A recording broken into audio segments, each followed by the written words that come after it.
This is Katie Hunter from MMA UK. I'm here with Teddy Stringer. Teddy, congratulations. Thank you very much. I'm super happy with my performance. It was good to go out there and get the win. Another first round finish. I know, yeah, I'm making quick work of these first few pro fights, but we're not getting paid by the hour in there, so get in 2 first round finishes. I'm happy with it. Did you want to spend a bit more time in there though? Would you have liked to have got a few more minutes in? Because you're now 2-0, but you haven't got very much cage time as a pro. Yeah, but I've had 23 amateur fights, so I've done my dues in the amateurs. Now I'm just going to go and smash through the pros, work my way up Cage Warriors, get the belt, and then head to the UFC as quick as possible. I'll still take my time, but right now I'm happy making quick work of the opponents. Great to see. And tell me about this fight camp.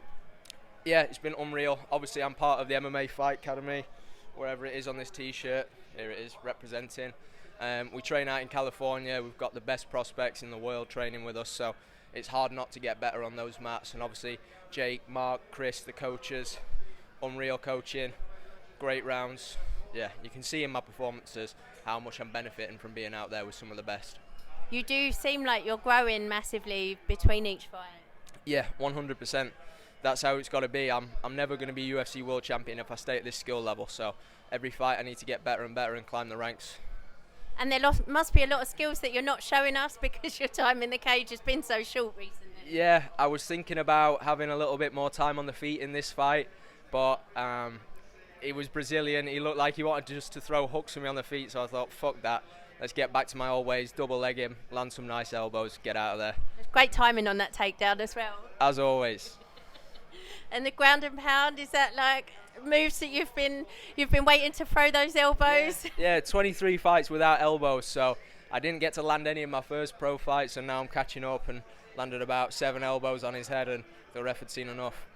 What would you tell amateur fighters? Obviously you had a lot of amateur fights. It's always something that I massively advocate. I think it's brilliant for people to get as much experience as they can before they turn pro. Talk to me about why you feel that's important and how that set you up for your pro career. You've got to take time, learn lessons. After your first amateur fight, you're such a novice. You can't go and think after 5 fights you're going to have learned all the lessons and the mistakes from that amount of cage time. So whilst ever you're young, I'd say stay amateur for as long as possible.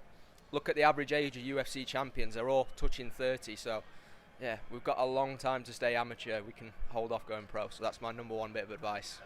When can we see you back in there, Teddy? I'm trying to get in there as soon as possible. I'm not done for the year. I want to go to San Diego and get my 3rd fight for the year. So we'll see if my management and the Cage Warriors team can make it happen, but I'm always ready to go. I was so active as an amateur, I don't see any reason to stop now. Well, I assume you took no damage in that one, so we'd be delighted to see you back in there. Congratulations. Exactly. Thank you very much. Thank you.